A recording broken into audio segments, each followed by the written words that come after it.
মজাদার খাবার দাবার সবাই বলে তুমি কি খাও, তো কত খাবার। ওদেরকে যাওয়ার জন্য 16 বছরে পাসপোর্ট যে করছিলাম সেই পাসপোর্টে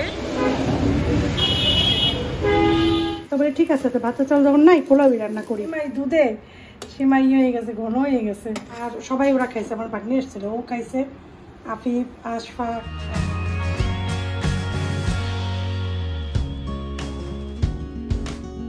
আসসালামু আলাইকুম, কেমন আছেন সবাই? আশা করছি সবাই ভালো আছেন। আলহামদুলিল্লাহ আমরাও ভালো আছি। সুন্দর দিনে সুন্দর সকালে সুন্দর একটা ব্লগ শুরু করলাম। ফুলের শুভেচ্ছা সবাইকে। তো এখন চা খাবো। আজকে অনেক কাজ মাথায় রেখেছি কালকে রাতে। সবার আগে হচ্ছে বাইরে যাব, ব্যাংকে যেতে হবে। ব্যাংক থেকে কালকেও ফোন দিয়েছিল, এর আগেও 3-4 দিন দিয়েছিল, কালকে 2বার দিয়েছিল। ব্যাংকে 2টা কাজ আছে, ওইটা কমপ্লিট করব, বাসায় আসবো। তো সারাদিনই ব্লগটা চলবে রাত পর্যন্ত। আশা করছি এই পুরো ব্লগে সবাই আমার সাথেই থাকবেন। তো চলেন শুরু করি চা দিয়ে। আগে চাটা নিয়ে নেই, তারপর ভিডিও শুরু। চা বানালাম, কি সুন্দর, 1 কাপ চা, আধা কাপ চা, 1 কাপ না, আধা কাপ, আধা মগ।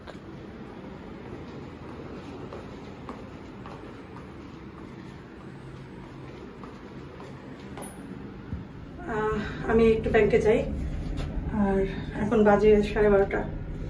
ব্যাংকে একটু কাজ আছে কাগজের, এর আগে করছিলাম কিন্তু কমপ্লিট হয় না। আসেফ যাইতেছে দোকানে।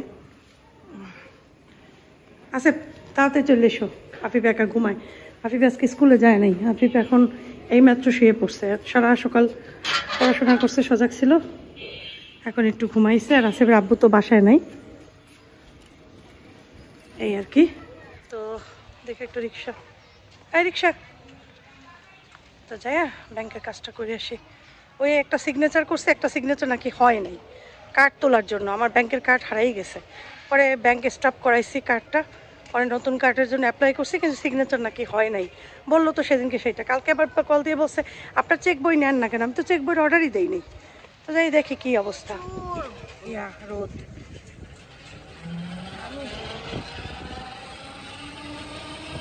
বাবা তো সাউন্ড কন্ডিশন। আমি আবার ইয়া করছি, সানস্ক্রিন দিয়ে নিছি, কারণ এত রোদে সানস্ক্রিন ছাড়া বের হওয়া যায় না।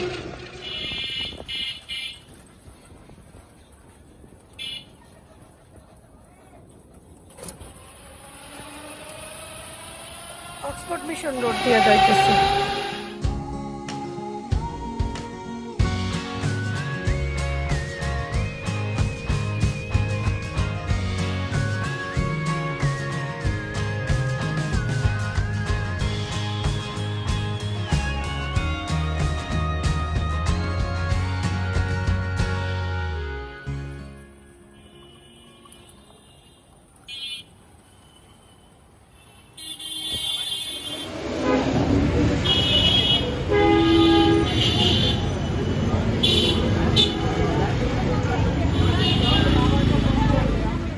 করলাম ব্যাংকের কাজ, আমার সিগনেচার মিলে না আগের সিগনেচারের সাথে, এটাই সমস্যা। যখন আমি সিগনেচার করেছিলাম সেই 16 বছর বয়সে, কারণ আমি আমার পাসপোর্টে 16 বছর বয়সে পাসপোর্ট করেছি। ওদের একটা যাওয়ার জন্য 16 বছরে পাসপোর্ট যে করছিলাম সেই পাসপোর্টে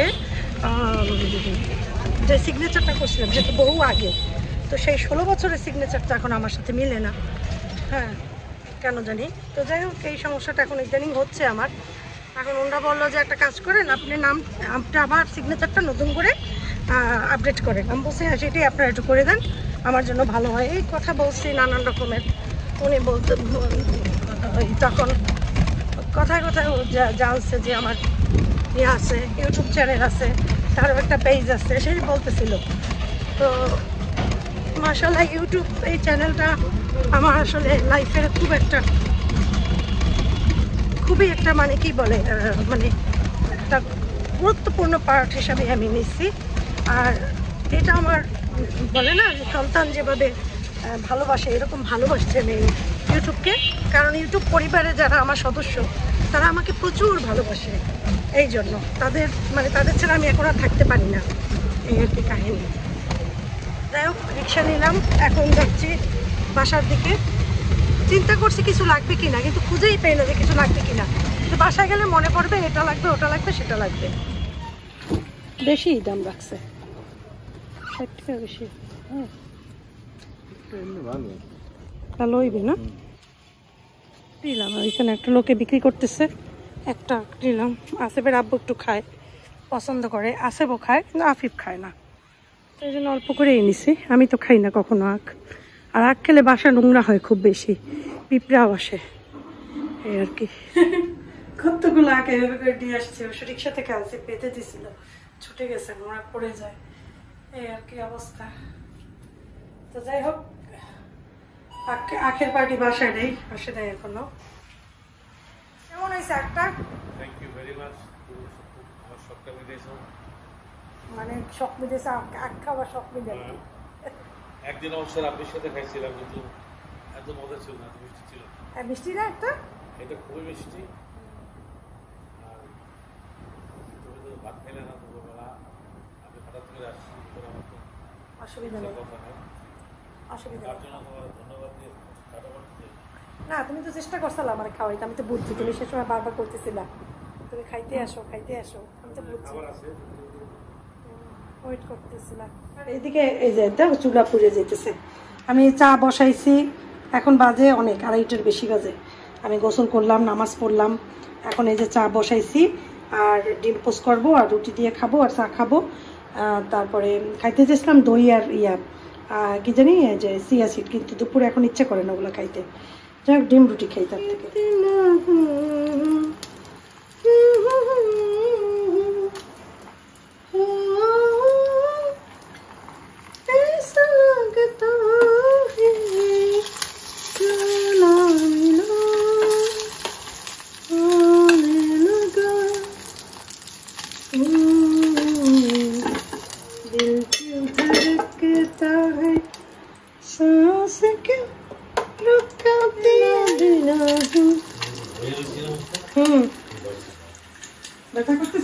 ভলটারিন 100 যে সাপোজিটার, ওইটা তুমি রাত্রে ইয়াতে দিবা পুশ করবা, দেখবা তোমার ব্যথা কালকেই দেখবা ভালো হয়ে গেছে, রিলিফ হয়ে যাবে। তুমি ব্যথার ওষুধ খাও, ব্যথার ওষুধ খাওয়া ভালো না। ওইটা এই জন্য বলতেছি, সেম পায়ে ব্যথা আম্মার হয়েছে না, তোমার তো লগে ব্যথা, আমার তো পায়েই ব্যথা ছিল। আমার ডাক্তার 5টা দিছিল ভলটারিন। যাই হোক আমার খাবারও রেডি। সেবার আপু আখ খাইছে অনেক মজা করে, কিন্তু কেউ আখ খাইলে আমি সেখানে বসি না, আমার খুব খারাপ লাগে, আমার সমস্ত শরীর শিরশির করে। তো আমার ডিম কমপ্লিট, আমি এখন ডিম পোস্ট খাবো, রুটি খাবো। আমার লাগে না দুপুরে, শরীর না বোঝে না, দুপুরে খাও না। আরে ভাই আমার দুপুরে খাওয়া লাগে না, দুপুরে আমার খাইতে ভালো লাগে না, তার থেকে আমি এগুলো খেয়ে শান্তি পাই। আমি গুঁড়া দুধ দিয়েই চা খাই, আমি গরুর দুধের চা খাই না। তা আমার মানে ওরকম আমি পছন্দ মতো দুধ পাই নাই কোনো, গরুর দুধ। প্রাণীর দুধ একজনে বলছিল যে প্রাণীর দুধটা খাও, এটা ভালো। আমি তো খাই না কখনো, প্রাণ অবশ্যই আমি খাইতেও চাই না, কিন্তু আরেকজন আপু বলছে যে খবরদার আপু প্রাণ খাবা না, প্রাণ এই কয়দিন আগেও ধরছে। তো আসলে বাংলাদেশে বিশ্বাস করো তোমরা কিছু মনে নিও না, যেটা বাস্তব কথা, সত্য কথা। বাংলাদেশের সব কিছুই মানে 1 নম্বর না, সব 5 নম্বর 10 নম্বর, মানে 20 নম্বর ভুয়া, সব ভুয়া। বাংলাদেশের মানুষের মতো টার্টবাটপাড়ি বিজনেস খুব কম দেশের মানুষই করে। প্রথমের লেভেলেই আছে বাংলাদেশে, আরও দেশ আছে কিনা আমি জানি না, বাংলাদেশ বাস এইটা হচ্ছে কথা। আমাদের বাংলাদেশের মান আমাদের বাংলাদেশে নষ্ট করে। বাইরের দেশে এই যে সৌদি আরবে ছিলাম, দুধ খাইছে, আরে ওই দুধ খাইলে মোটা হয়ে যায়, মানে এত ফ্যাট দুধের ভিতরে, মানুষ ফ্যাট বাড়ে শরীরে। তারপরে বাচ্চারা মজা করে খায়, কোনো ক্ষতি হয় না, সাইড এফেক্ট নাই, সেই দুধ কত টেস্ট আল্লাহ। এই জন্যই ওইসব দেশে এত রহমত আল্লাহ দিয়ে রাখছে। আর আমাদের বাংলাদেশের মানুষের ভেজাল খাইতে খাইতে মানুষ সব মরে যেতেছে অসুস্থ হইয়া, সব মানে ভেজাল, খাবারে ভেজাল, সব কিছুতে ভেজাল। মানুষ 2 নাম্বার, কথাবার্তা ভালো না, মানুষের ব্যবহার ভালো না। দোকানে গেলে দোকানদারদের ব্যবহার থাকে কুকুরের থেকেও খারাপ থাকে দোকানদারদের ব্যবহার। দেখি তো, যাই তো কেনাকাটা করতে যখন যাই তখন দেখি। আর এমন বুঝছো শাড়িয়ার, তুমি মনে করো 2টা জিনিস কিনতে যাবা না, মনে করো 1 কেজি আপেলকে তুমি কিনতে যাবা, তো তোমার পাত্তা দিবে না, মনে করবে কি তুমি খরাতির বাচ্চা, ওই জন্য তুমি 1 কেজি আপেল কিনতে এসো, বুঝছো? এইরকম বিহেভ, মানে এটা বোঝে না যে যার যতটুকু প্রয়োজন সে ততটুকু নেবে। আসলে কি এগুলো তো মানে শিক্ষার অভাব। আর যে লোকে আসছে মনে করো 4 কেজি আপেল, সেই লোকের সার করবে 100 বার। তো নিজে সবসময় একটু কম কিনি, অতিরিক্ত জিনিস কিনি না, বলি কিনি আবার যাই কিনবো, যেহেতু আমি ব্লগ করি আমার তো দেখাই দেবে সবসময়, আমি একসাথে সব কিনে রাখতে তাহলে আমি আর দেখাবো কি, সেই জন্য আমি কম কম জিনিস কিনি যাতে আমি সবার সাথে শেয়ার করতে পারি প্রতিদিনের অনেক অনেক জিনিস। এই দেখো এর চাইতে খারাপ, এই 2টা ডিম 2টা রুটি, এর চাইতে কিছু লাগে বলো, কিছু লাগে বলো? সবাই খালি চাতে আমার উপরে, আমি দুপুরে এখন খাই না কেন? এখন যদি একটা শশা নিতাম আরও ভালো হইতো, শশা আছে আমি শশাও খাবো, ধরো তারা শশা বের করি, কালকে শশা আনছিলাম না, ছিলে নিয়ে আসছি। এক হাতে মোবাইল থাকলে এক হাতে ভিডিও করা একটু কষ্ট। ওহো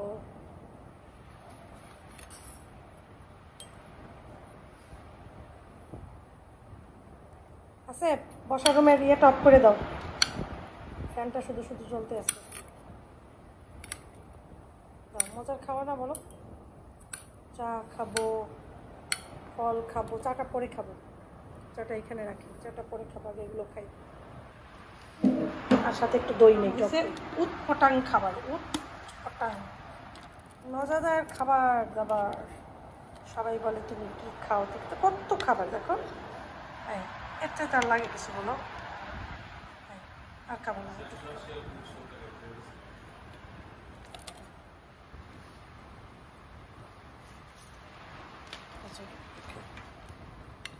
তুমি আর যাবা কখন সেরকম আজকের খাবারটা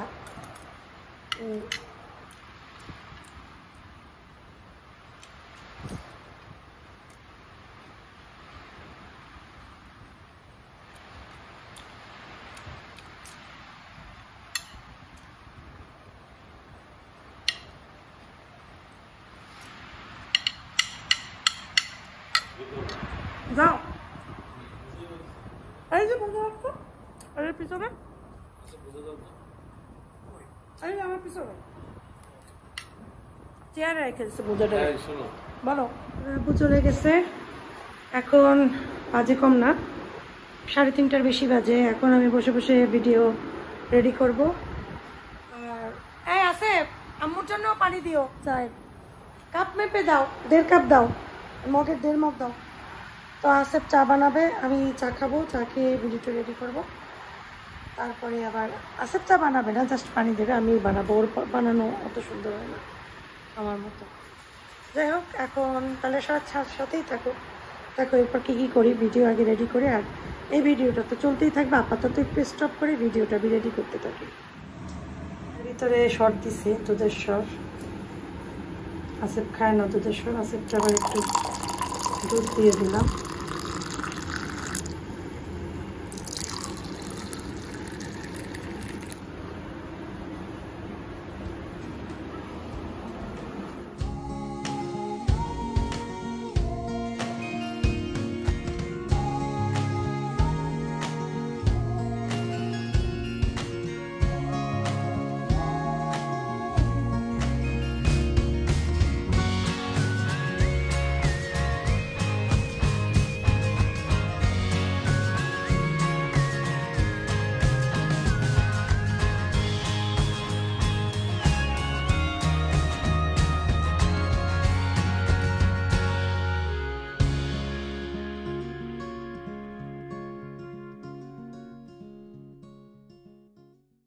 দুধ ডিপ ফ্রিজে রাখছিলাম, জাল দিতেছি, অনেক আগেই রাখছি, তারপরে এখন চুলায় দিছি, গরমও হইতেছে অলরেডি। আর এদিকে আমি পেঁয়াজ রসুন করে রাখছি, পেঁয়াজের চিপকে এখানে রাখছি, এখানে চিকেনটা রাখছি, চিকেনটা এখন কাটবো, চিকেনটা এটাই কাটবো, কারণ আমরা চিকেন এটাই কাটি, এটা দেখলে আবার অনেকে বলবে আপু তুমি এটা ইউজ করো কেন বাইরে, ভাই এত কষে না, এত এত জবাব দেয়া সম্ভব না, কিন্তু এটা ইউজ করি চিকেন কাটার জন্য, এটা তো ফ্রুটস খাই না, আর এটা কোনো কিছু খাই না, খাওয়ার জন্য না, এটা শুধু ওই চিকেন বা ফিশ কাটার জন্য, আমার জন্য, আর সুজনের মতো বটি দিয়েই করে, আর সে ফ্রুটস কাটার জন্য। করতে দিয়েছিলাম ভাত, তো দেখি ভাতের চাল নাই, পোলাওর চাল, তবে ঠিক আছে, তো ভাতের চাল যখন নাই পোলাওই রান্না করি। আর চিকেনটা কষাচ্ছি, ওই যে ডিমালা মুরগি আর পোলাও, এটা হচ্ছে রাত্রের আমাদের ডিনার। দুপুরে ভাত টাত খাই নাই, দেখছি কি খাইছি, পেটে অনেক ক্ষুধা লাগছে। সন্ধ্যায় চা খাইছি 1 কাপ শুধু। দুধে সেমাই হয়ে গেছে, ঘন হয়ে গেছে, রেখে চলে গেছি। কিন্তু সেমাইটা অনেক ভালো হয়েছে গরুর দুধের তো। আর সবাই ওরা খাইছে, আমার ভাগ্নি এসেছিল, ও খাইছে, আফিফ, আশফাক, আসিফ, ওদের খাবার দিছি। এখন আমি আর আসিফের আব্বু খাবো। আর পোলাওটা খুব ঝরঝরা হয়েছে। বলে কি কাকি তোমার হাতের পোলাও তো খুব সুন্দর ঝরঝরা। আমি সিম্পলভাবেই রাঁধছি, তাও কিচ্ছু দিইনি, সিম্পল যেভাবে পোলাও করেন ওভাবেই করছি। কিন্তু পোলাও ঝরঝরা হয়েছে, একটা দিয়ে একটা লাগে না। জানা বলছে পোলাও অনেক ঝরঝরা হয়েছে।